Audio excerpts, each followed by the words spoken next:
वयाच्या 80 वर्षांचा टप्पा हा खरं तर मागे वळून पाहण्याचा, काय कमावलं किती गमावलं याचा हिशोब मांडण्याचा, सिंहावलोकनाचा। परंतु शरद जोशींना भूतकाळात रमणं आवडत नाही, त्यांना भविष्याबाबत बोलायला आवडतं। सर, सर्वात आधी तुम्हाला 80व्या वाढदिवसानिमित्त खूप साऱ्या शुभेच्छा। तुम्हाला एबीपी माझ्या स्टाफला, सहकार्यांना आणि सगळ्यांना आजची तारीख लक्षात ठेवून हा कार्यक्रम त्याने आयोजित केल्याबद्दल खूप खूप धन्यवाद। सर, 80 वर्ष तुम्ही पूर्ण करताय, त्यापैकी 40 वर्ष ही तुमची शेतकऱ्यांसाठीच्या संघर्षामध्ये गेलेली आहेत आणि आता 80व्या वर्षाच्या वाढदिवसानिमित्ताने तुम्ही पुन्हा एकदा महाराष्ट्राच्या दौऱ्यावरती निघता आहात आणि सुरुवात करत आहात चाकणपासून। पुन्हा एकदा चाकण, तर तुमच्या या दौऱ्याचा अजेंडा काय असणार आहे? काय उद्देश ठेवून तुम्ही या सगळ्या जिल्ह्यांमध्ये जात आहात? 40 वर्ष शेतकरी आंदोलनात घालवली, प्रखर संघर्ष झाले, जीव धोक्यात घालण्यापासून वेगवेगळ्या मार्गाने जीव धोक्यात घालण्यापासून सुरुवात झाली आणि ते झाल्यानंतर आता मी पुनश्च टिळकांत पाहुणे पुनश्च हरिओम असं म्हणून या कार्यक्रमाला लागतो आहे। याचा हेतू मुख्यतः असा की जिल्ह्यात जाऊन माझे जे जुने कार्यकर्ते आहेत त्या सगळ्या कार्यकर्त्यांशी संपर्क पुन्हा साधणे, त्यांच्या मनाचा अंदाज काय आहे तो घेणे आणि त्याप्रमाणे पुढचा कार्यक्रम ठरवणे। सर, तुम्ही 40 वर्षांपूर्वी नोकरी सोडून जेव्हा चाकणला आलात, आंदोलन सुरू केलं, त्यावेळी जे डोक्यामध्ये होतं त्यापैकी कितपत साध्य झालं, काय राहून गेलं, किंवा जे डोक्यात होतं त्यापेक्षा आणखी काही वेगळं साध्य झालं, कसं सांगाल? काही गोष्टी मला अपेक्षित नव्हत्या त्या साध्य झाल्या। उदाहरणार्थ शेतकरी महिला आघाडी आणि शेतकरी महिला आंदोलन, हे त्यावेळी माझी अपेक्षा अशी नव्हती की शेतकरी महिला या एका तऱ्हेने पैमूवर ठरतील आणि ते पुरुषांना घरात बसू न देता शेतकऱ्यांचं आंदोलन आहे तिथं तुम्हाला गेलं पाहिजे असं म्हणून त्यांना घरातनं बाहेर काढतील, अशा तऱ्हेचं पैमूवर महिला आंदोलन होईल ही माझी अपेक्षा नव्हती। तो मला मिळालेला बोनस आहे। पण एरवी ते पाहता मला असं वाटतं की जवळजवळ 90% माझ्या अपेक्षा पुऱ्या झाल्या। अच्छा, म्हणजे तुम्ही 90% यशस्वी झाला असं तुम्हाला वाटतं? महाराष्ट्रातल्या शेतीसमोरचे जे प्रश्न होते त्यावेळी आणि आजचे यामध्ये किती अंतर पडलंय असं वाटतं की तेच प्रश्न अजूनही आहेत? कांद्याला आत्ता एवढा भाव मिळाला, त्यावरती एवढी चर्चा झाली, परंतु सरकारकडून कांदा पुन्हा एकदा शेतीमालाचा भाव आणि तो उत्पादन खर्चापेक्षा जास्त असला पाहिजे एवढा मुद्दा सोडल्यास बाकी अनेक परिवर्तनं झाली। हा मूळ एका मुद्द्याला फक्त सरकार काही सोडायला तयार नाही, तोच कांद्याला जीवनावश्यक वस्तूंमध्ये टाकणं। आणि तुमची जी मागणी होती की शेतकऱ्यांसाठीची बाजारपेठ ही खुली असावी, तर यावरती सरकार कोणतंही असो निर्णय होताना दिसत नाही। मनमोहन सिंग सरकारने रिटेल सेक्टरमध्ये FDI आणण्याचा निर्णय घेतला होता, त्यावेळेच्या विरोधी पक्षात असलेल्या भाजपनी, ममता बॅनर्जींच्या पक्षाने त्याला विरोध केलेला होता। तर ही जी खुली बाजारपेठीची जी मागणी आहे तुमची गेल्या 40 वर्षांपासूनची, ती कुठेच पूर्ण होताना दिसत नाही। तुम्ही FDIचं समर्थनही केलं होतं, परंतु पुढे काही इतर जे सत्तेमध्ये असणारे FDIचं समर्थन करताना त्याचा वापर प्रामुख्याने इन्फ्रास्ट्रक्चर करता होईल हे बघण्याची व्यवस्था पाहिजे असंही मी म्हटलं होतं आणि ते लेखी आहे आणि ते झालं असतं तर मला वाटतं की मोठा फरक झाला असता। तसं FDI आला, पण FDIमध्ये काही अशा तऱ्हेची इन्फ्रास्ट्रक्चर करता वापर होईल अशी तरतूद काही त्याच्यामध्ये नाही आहे। सर, तुम्ही APMC बद्दलची जी तुमची मतं आहेत ती वेळोवेळी मांडलेली आहेत की या ज्या APMC आहेत, बाजार समित्या ज्या आहेत त्या बंद व्हायला हव्यात, तर त्याला पर्याय व्यवस्था तुम्ही काय सांगितलेली आहे? मी सुपर मार्केटची व्यवस्था सांगितली आणि सुपर मार्केट प्रत्यक्ष काढून दाखवली। त्यात यश किती आलं, यश किती नाही आलं, भांडवल किती कमी पडलं वगैरे हे मुद्दे आला येतात। परंतु जर का सुपर मार्केट तयार झाली तर गिराईकांचाही फायदा होईल, शेतकऱ्यांचाही फायदा होईल, शेतकऱ्यांना चांगला भाव मिळेल, ग्राहकाला वाजवी दरामध्ये भाजीपाला मिळेल आणि याकरता जे आवश्यक आहे ते असं की शेती आणखी बाजारपेठ यांच्यामध्ये चांगल्या तऱ्हेचं इन्फ्रास्ट्रक्चर पाहिजे। म्हणजे मी जे आत्ता किमान यादी काढली त्याच्यामध्ये 4 वे रोड्स पाहिजेत, त्याच्यामध्ये कोल्ड स्टोअर्स पाहिजे, कोल्ड ट्रान्सपोर्ट पाहिजे आणि ते मार्केटमध्येही कोल्ड ट्रान्सपोर्ट पाहिजे। इतकी व्यवस्था जर झाली तर शेतकऱ्यांना काहीतरी न्याय मिळायला सुरुवात झाली असं म्हणता येईल। सर, या सगळ्या प्रश्नांचा आपण विचार करतो आहोत, चर्चा करतो आहोत, परंतु महाराष्ट्रासमोर आजचा सर्वात मोठा प्रश्न आहे तो म्हणजे दुष्काळाचा, मराठवाड्यातल्या दुष्काळाचा। आणि हा दुष्काळ काही या पहिल्या वर्षी पडलाय, याच वर्षी पडलाय असं नाही, वर्षानुवर्ष पडतो आहे आणि त्यावरती तशाच प्रकारची चर्चा, तशाच प्रकारची पॅकेजेस दिल्याचं किंवा मागणी केल्याचं पाहायला मिळतं. सत्ताधारी कोणीही असोत, विरोधक कोणी असोत, फक्त पात्र बदलतायत, नाटक तसंच पुढे सुरू तुम्ही राहतंय. फक्त पॅकेजेस हा शब्द वापरला, त्याला मी सारखी घेतो असं करता की पॅकेजेस जी वापरली गेली ती प्रामुख्याने सहकारी कारखान्यांकरता वापरली गेली. शेतकऱ्यांच्या वाट्याला त्याच्यात एकही पॅकेज आलं नाही. की मौन आम्ही असं म्हटलं, तुम्हाला आवडता विषय घ्यायचा ते शरद पवारांना सहकार मंत्री करायला पाहिजे होतं, शेती मंत्री करायला नको होतं, असं मी त्यावेळेच्या पंतप्रधानांना सुद्धा सांगितलेलं होतं मी खासदार असताना. परंतु पक्ष कोणताही असो, आता भाजप सत्तेमध्ये आहे तरी पुन्हा पॅकेजेस अशाच प्रकारचं धोरण, मग साखर कारखान्यांसाठी असो किंवा आता शेतकऱ्यांसाठी असो, त्यांच्याकडे तेच राबवलं दुसरं जातं. देण्यासारखं आहे काय मला सांगा. तुम्ही जर का पंतप्रधान असता तर तिथं एखाद्या ठिकाणी भेट दिल्यानंतर पॅकेज दिला, 10,000 कोटी दिले, 5,000 कोटी दिले, याच्या पलीकडे तुम्ही तरी काय आकडे सांगणार. तुमच्यासारखे चाणाक्ष जर पत्रकार समोर असले तर ते असं एवढंच बोलू शकणार ना.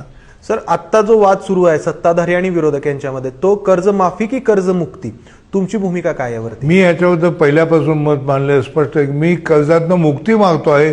माफी मागायला मी काही चोर दरोडेखोर नाही आहे. आणि जर का मुक्ती द्यायची झाली तर ती हिशोबाने दिली पाहिजे. म्हणजे आत्तापर्यंत सरकारी धोरणामुळे शेतकऱ्यांचं नुकसान किती झालं याचा एक अंदाज मी त्या टास्कफोर्सचा चेअरमन असताना काढला होता की गेल्या 20 वर्षामध्ये शेतकऱ्यांचं नुकसान 3 लाख कोटीचं झालं पाहिजे. म्हणून मी असं सुचवलं की आत्तासुद्धा तुमच्यासमोर की 3 लाख कोटी रुपयाचे बॉन्ड काढणं सरकारला आवश्यक आहे.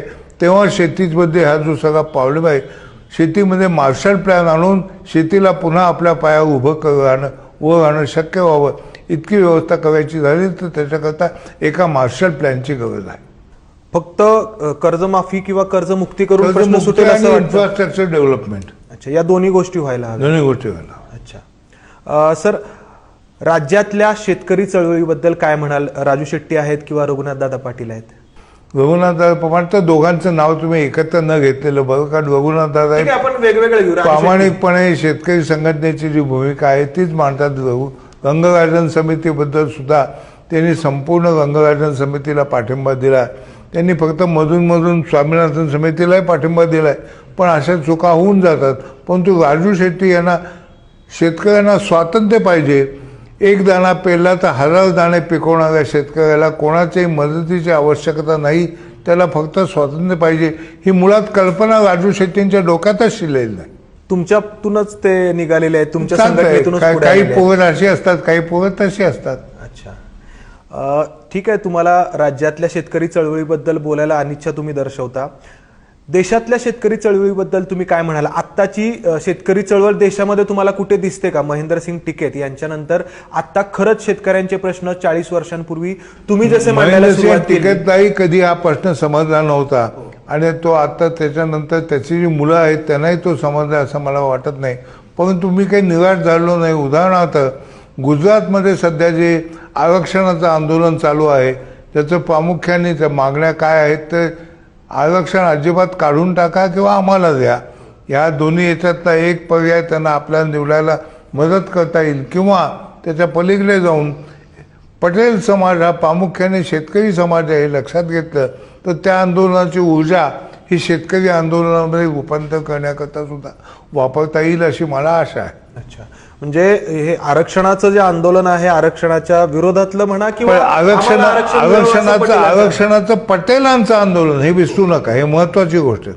पटेल हे प्रामुख्याने शेतकरी समाज आहे आणि पटेलांचं आरक्षण आंदोलन याचा अर्थ असा की त्यांचा फक्त आर्थिक असंतोष दिसून येतो आहे. तो असंतोष फक्त रूपांतर करायचं राहिलेला आहे. तुमची भूमिका हीच आहे की आरक्षण जे आहे ते पूर्णपणे बंद व्हायला हवं? माझी भूमिका आरक्षणाला काही जागा नाही. कारण आरक्षण हे प्रामुख्याने सामाजिक मागासलेपणावरती आधारित असं दिलं द्यायचं कल्पना होती आंबेडकरांची. ते सामाजिक मागासलेपण जाऊन आता त्याच्याऐवजी ज्याला त्याला आपल्यालाही असं पाहिजे. म्हणजे जे काही सगळ्यात प्रगत समाज आहेत त्यांनाही आता महाराष्ट्रामध्ये उदाहरणार्थ मराठा समाजाला असं वाटतं की आपण अप्रगत आहोत, आपल्यालाही काही त्याचा फायदा मिळाला पाहिजे. ही एक भीक मागण्याची लोकांना लागलेली वाईट सवय आहे, ती कापून काढली पाहिजे तरच देशाचं काही भलं होऊ शकतं. सर, तुम्ही तुमच्या या ज्या भूमिका आहेत त्या अतिशय सडेतोडपणे मांडल्या, परखडपणे मांडल्या. या अशा भूमिका मांडण्याचा, स्पष्टपणे भूमिका घेण्याचा राजकारणात कुठे तोटा झाला असं वाटतं? तोटा झाला आणि तोटा व्हावा अशी माझी तयारी होती. याचं कारण असं, मी अंतर्नाथच्या कार्यक्रमात म्हटल्याप्रमाणे हा मी आपणहून स्वीकारलेला त्याग आहे, आपणहून स्वीकारलेले भोग आहे आणि ह्याच्यामध्ये this is my personal health and it is secret to me, हे माझं वाक्य फार आवडतं आहे. त्याप्रमाणे मी माझं काम चालू ठेवलं. विरोधकांनी तुमच्यावरती वेगवेगळ्या प्रकारे आरोपही केले. जोशी नावाची व्यक्ती शेतकऱ्यांचे प्रश्न कसे मांडू शकते असंही बोललं गेलं. काय तुम्हाला त्याची उत्तरं त्यांना मिळाली ना, त्यांना अजून म्हणायचं का असं की जोशी नावाच्या माणसाच्या स्थितीत काय करतं? त्यांना कोणी असं म्हटलं तो तोंडात त्यांच्या शेण घालतील लोक. आता म्हणजे तुम्हाला हा अनुभव आला की महाराष्ट्रातला शेतकरी तेवढा सुज्ञ आहे, त्याला तेवढं कळतं की त्याचे प्रश्न कोण खरंच मांडत आहे, त्याला समजलं तर तो त्याला पाठिंबा देतो. आणि सज्जन ह्याच्यात निवड करायची झाली तर शेतकरी सज्जन निवडतो, चोर कधी निवडत नाही. पण तू दोन चोराची निवड करायची झाली तर तरी तो सज्जनच निवडतो, हे लक्षात ठेवा. अनेक पक्षांसोबत तुम्ही त्यावेळी सहकार्य केलं, त्यांचं सहकार्य घेतलं, तर या सगळ्यामध्ये तुम्हाला वाटलं की कोणता पक्ष सातत्याने शेतकऱ्यांचे प्रश्न लावून धरतो आहे की फक्त तोंडी लावण्यापुरतंच त्यांच्यासाठी? एकही पक्ष शेतकऱ्यांचा नाही, शेतकऱ्यांच्या बाजूनी नाही. आणि त्याच्यात ते काहीतरी निवड करायला गेलं तर एखाद्या मुद्द्यावरती करायचं एकमत होऊ शकतं. आणि आपण त्यांनी आपल्याला वापरलं का आपण त्यांना वापरलं याच्यापेक्षा त्यांच्यामध्ये वापरण्यासारखा जो भाग होता त्याचा आपण उपयोग करून घेतला का असा प्रश्न विचारायला पाहिजे. कुणीही कोणाला वापरून घेत नाही राजकारणामध्ये. तुम्ही म्हटलात की काही मुद्द्यांवरती एकमत होऊ शकतं, एकमत झालं तर तेवढ्या पुरतं सहकार्य करू शकतो. शरद पवार आणि तुमच्या मधला संघर्ष अनेक वर्ष सगळ्यांनी पाहिला. मधल्या काही दिवसांपूर्वी तुम्ही आणि शरद पवार एकत्र एका व्यासपीठावरती होता आणि काही बाबतींमध्ये तुमच्यामध्ये एकमत असल्याचं तुम्ही म्हणालात. काय ते मुद्दे होते? आणि उदाहरणार्थ जीएमचा वापर किंवा बीटीचा वापर, फ्युचर्स मार्केटचा वापर, याच्यावरती आमचं एकमत आहे. या 3 विषयावरती किंवा अशा तऱ्हेच्या तंत्रज्ञानाच्या विषयावरती. आणि माझंही पहिल्यापासून स्पष्ट मत आहे की शेतीमध्ये जमिनी इतकं तंत्रज्ञान महत्त्वाचं आहे. तंत्रज्ञानाच्या मुद्द्यावरती आम्हाला पुष्कळ जवळ येण्याची शक्यता आहे. तंत्रज्ञानाच्या मुद्द्यावरती शरद पवार आणि तुमची एकी होण्याची शक्यता आहे. कशा स्वरूपाची असेल ही एकी? म्हणजे तुम्ही कुठे त्याबद्दल काही अजून त्याच्या मला लोकांना जाऊन भेटू द्या, लोकांची काय मानसिक तयारी आहे ते पाहू द्या. ते पहिल्यांदा ठरवू आपण एक पक्ष करायचा का त्यांना नेता मी मानायचं आहे काय ते बघू, आपण ठरवू. सर, या सगळ्या 40 वर्षांच्या त्यांना एक पालीकडे मुंबईत जो कार्यक्रम झाला त्याच्यामध्ये शरद पवारने खूप चांगलं वाक्य वापरलं की मी पंजाबमध्ये गेलो तेव्हा लोक चुकून शरद पवार म्हणायच्याऐवजी शरद जोशीच म्हणायचे. तर त्यांनाही कुणाची ताकद काय आहे याचा अंदाज चांगल्यापैकी आहे. इतका हुशार राजकारणी तोही आहे. तर ते या दोघांच्या ॲक्शन इंटरॅक्शन चालू झाल्यानंतर काय त्याच्यातनं परिणाम निघेल तो तुम्ही पहा, मी पाहिजे. सर, तुम्ही आता तंत्रज्ञानाच्या मुद्द्यावरती सहमती आहे असं म्हणता, परंतु परत गेल्या 40 वर्षांचा संघर्ष जर पाहिला, प्रामुख्याने महाराष्ट्राच्या सहकारावरती ज्यांचं वर्चस्व होतं, काहीशी सरंजामशाहीची व्यवस्था त्याला प्राप्त झाली होती, अवस्था प्राप्त झालेली होती, त्यांच्याशी तुमचा संघर्ष राहिला. हा संघर्ष कितपत यशस्वी झाला असं तुम्हाला वाटतं? कारण हे जे सगळे नेते आहेत सगळ्या पक्षांमधले, ते स्वतःला शेतकऱ्यांचे नेते म्हणवतात. आपण आज ऊसाचं बिमोड करायचं म्हणजे ऊसाचं पीक लावूच नाही या अवस्थेला आलो, याच्यामध्ये शेतकरी संघटनेचा विजय किती मोठा झाला आहे तुमच्या लक्षात येईल. आणि शेतकरी म्हणवणारी लोक अनेक आहेत, परंतु माझ्या व्याख्येमध्ये ते शेतकरी आहेत का नाही हाही प्रश्न आहे. माझी व्याख्या म्हणजे ज्यांचं पोट शेतावर आहे ते शेतकरी, बाकीचे जमीन आहे किंवा ज्यांना परंपरेने शेतीचा धंदा मिळाला ते शेतकरी असं मी मानत नाही. म्हणजे ऊस शेती ही पूर्णपणे बंद करायला पाहिजे असं तुमचं म्हणणं आहे? ऊस शेती बंद करणं ही सामाजिक गरज आहे, सामाजिक आर्थिक गरज आहे. कारण मराठवाड्यामध्ये आपण पाहतो आहोत की एकाच गावामध्ये पिण्याच्या पाण्यासाठी टँकर आहे आणि त्याच गावाच्या भोवताली साखर कारखानाही सुरू आहे. ऊस देखील त्या ठिकाणी लावला गेलेला आहे. तुम्ही माझ्या तोंडची वाक्य घेतली. मी जाऊन पहिल्यांदा मराठवाड्यामध्ये उत्तरेतली मोसंबाच्या बागा आणि दक्षिणेतल्या ऊसाच्या बागा यांची तुलना मी केली पहिल्यांदा. आणि तसं सांगितलं की ही डीप इरिगेशन झालं नाही तो ऊसाच्या बागा लावायला काही समर्थनच असू शकत नाही.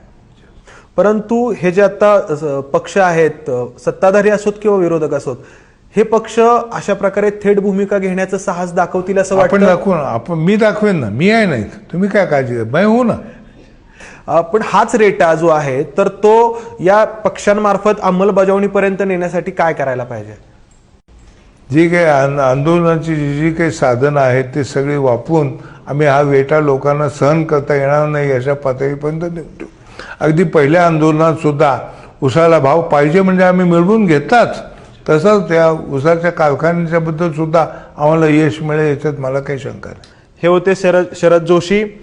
शरद जोशींनी त्यांच्या आयुष्याची 80 वर्ष पूर्ण केलेली आहेत आणि त्यांच्या शेतकऱ्यांसाठीच्या संघर्षाची 40 वर्ष पूर्ण केलेली आहेत.